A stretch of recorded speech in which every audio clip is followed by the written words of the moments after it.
For those of you who don't know, Joshua Llinas is down at Jindalee Greencross, and he is a local reptile vet. He runs, what do you have, 20 inpatients, surgical inpatients that you can take there? Was it? Yeah, I can take quite a big caseload in now at the moment, and just kind of running a pure reptile hospital there on the side, which is quite nice. Yeah.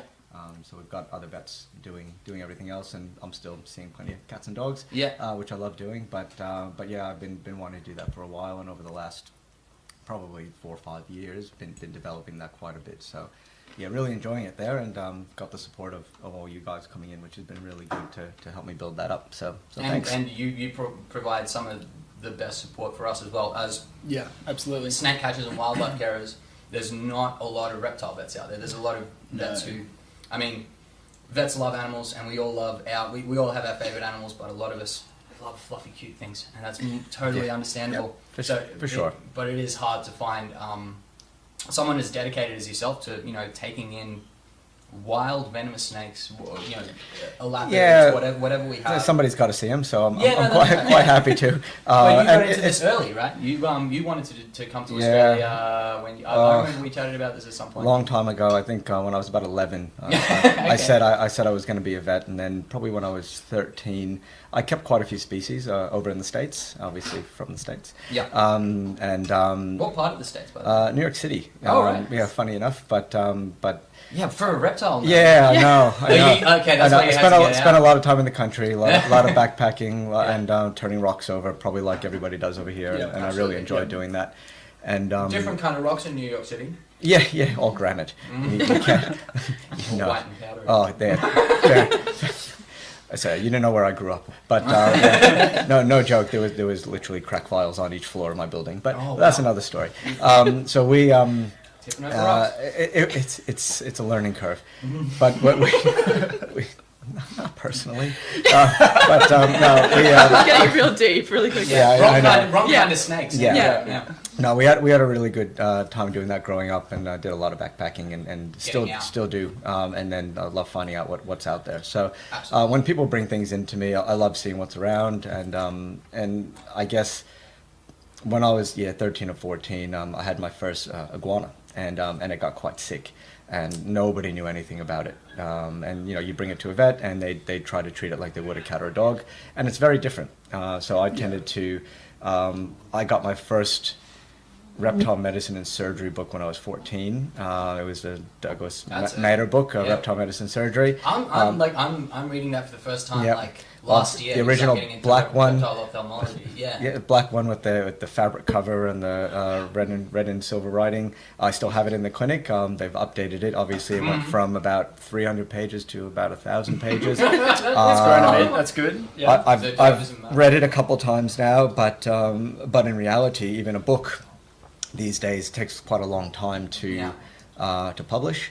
I just got back from a conference a couple of weeks, and these guys who wrote the book were there, so it was quite amazing. Yeah. And don't read it anymore. They say there'll be another one coming out at some point, and the fact is, the development of reptile medicine surgery is happening so quickly, and that's probably one of my I love talking to you guys because you're always interested, and I'm always interested in it stirs me up to go and keep reading to find out what's going on. So I don't know many vets that are kind of as dedicated to staying current with the literature. First of all, it's hard. I can imagine. It's just like any kind of medical field. Like if you're treating patients all day in, day out, you got to be wiped out by the end of the day, and then to go up and have to try to read every single veterinary paper that comes out regarding virology or funguses or anything. You can't do it, and I think fortunately you create a little network of other vets and other people who are really involved as well, and you hope that they see other things that you don't, and then you pass it along. And that's the same for you guys. I just was talking before with you about that, if you happen to see something out there that I'm specifically looking for, you need a network so people can let you know what's been going on. And the more people I meet, and I'm internationally as well, I'm talking to somebody at the moment about something I've been seeing and they've seen a few of, and you start to put that together, you might even be able to figure out one day what's actually causing it. And in the reptile world, that's few and far between, and very difficult to do research these days. And well, look, as you were saying, the development of the field is still somewhat in its infancy. Oh, absolutely. It's always, I guess the more I learn, obviously, and that's probably with everything, but the more I learned, I don't know. I honestly the more you don't. know, you don't know and shit. Exactly, and I really, that's important, and I will tell people, my clients as well, that I don't know, and I think sometimes they look at me like, really, why don't you know? It's well, because in reality, I don't think anybody knows yet, and we have to admit that, and I think we need to be actually using that to our advantage, saying that we don't know, but then somebody hopefully will have the urge to go and find out. I've basically stumbled across publications that way, just doing my job. Yep. You occasionally find something of veterinary significance, and you take it to a vet, and you go, "What is this?" And they go, "I don't know." And you literally look That's it up, great. and you go, I love "There's hearing nothing that. there." I'm not even a vet, and Yeah, exactly. I've had people Yeah. I've had people get annoyed at me because they asked me a question. I said I don't know the answer Yeah, to that. and And to I me, guess, that's I guess a good the thing, answer, 'cause like, I would rather people admit when they don't know something, Absolutely. because then you're like, okay, we've just exposed, either I don't know, or maybe the research hasn't been done. Exactly. Who knows? But people get quite annoyed. They're Well, shocked that. We see, and I see often, these things that are put out there that are been done for 20, 30 years, and the reason why they're done is because they've been done for 20, 30 years, and the fact is, why were they done like that in the first place? And it may work quite well, but I always want to know why it worked, and sometimes we find that, well, it worked for a completely different reason, or it's not actually working because we never really critically analyzed so why. a lot of those standard techniques end up being used for so long that Yeah, and again, most of them for good reason work. And what I'm hoping is that as a group of interested people, we get to figure out why, so that we can actually put some method to that madness and do it. Just before we go too crazy on this, did you I know you're not exactly a reptile keeper. You're a fan of reptiles and snakes and lizards. Good thing. Are you a keeper? Do you? I only keep spiders and scorpions. Oh, Yeah. very nice. Arachnid keeper. Yeah. Wonderful. I had no idea. What species do you keep? I've got a West Australian two-tone scorpion, and I've got Phlegus papuanus Australian tarantula. Very nice. Very nice. Very nice. Yeah. Names?